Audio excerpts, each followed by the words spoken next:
Pemirsa, viral di media sosial video seorang dokter spesialis kandungan yang mengungkapkan kisah miris pengalaman pasiennya, yaitu bocah perempuan berusia 10 tahun yang sudah melakukan aktivitas seksual di rumah teman yang baru dikenalnya di media sosial.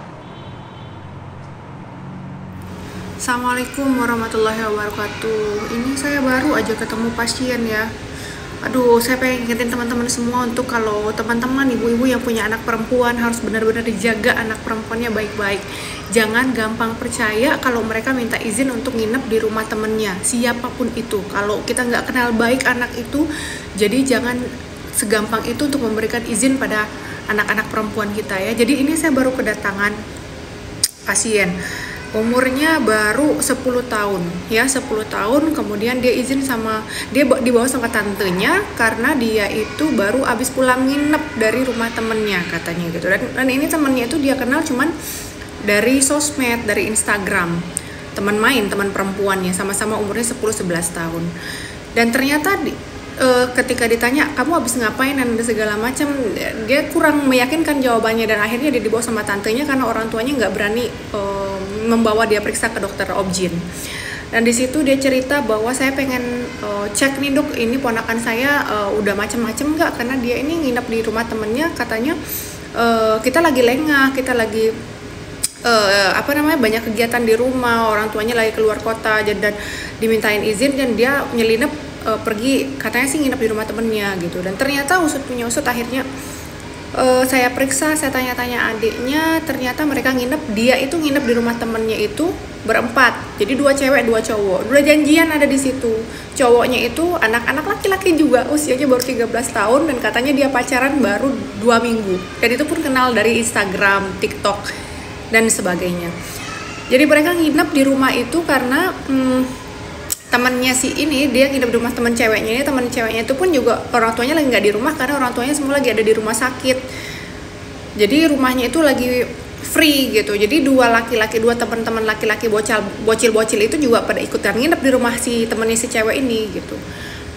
Ya Allah ya Robbi. Dan di situ saya tanya, kemudian saya periksa. Sebelum saya periksa saya tanya memang kan gimana kejadiannya di sana, kamu udah ngapain aja. Dan tentunya dengan pendekatan psikologi kepada anak-anak, akhirnya sebelumnya dia nggak mau ngaku sama tantenya, sama om, sama bapak ibunya kalau dia udah ngapa-ngapain. Dan ternyata di situ ternyata ketika sama saya dia ngaku, iya saya sudah, mohon maaf ya, ciuman, sudah dipegang bagian atas dan juga di bagian bawah. Saya tanya apakah itu cuman pegang aja atau memang sudah sampai terjadi macam-macam, dan ternyata sudah terjadi hubungan badan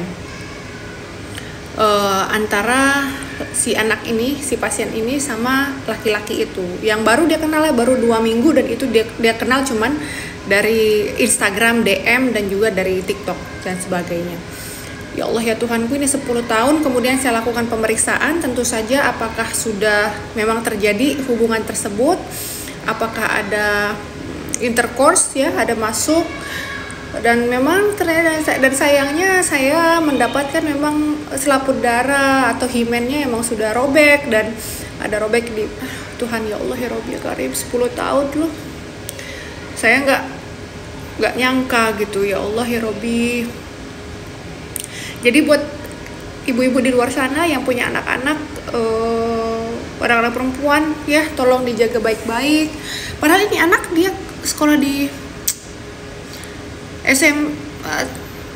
tadi bilangnya masih SD ya, SD, tapi SD pakai hijab.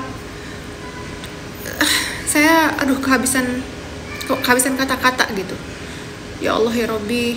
Dan terakhir lagi saya tanya dan saya ingetin ya, jadi jangan cerita sama siapa-siapa, jangan kasih tahu siapapun kalau kamu sudah melakukan ini. Kita harapkan nanti bisa sembuh kembali selaput darah yang sudah rusak itu, dan jangan pernah ceritakan aib itu sama siapapun.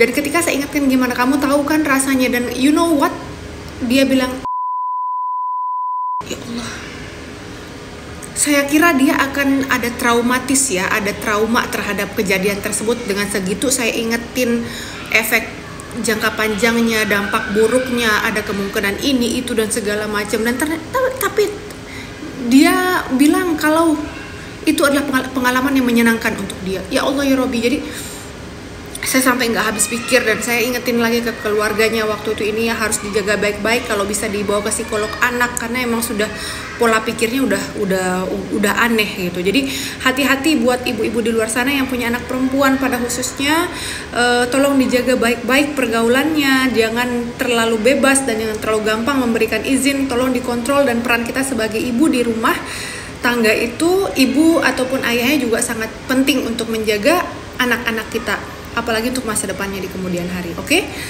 Terima kasih. Assalamualaikum warahmatullahi wabarakatuh.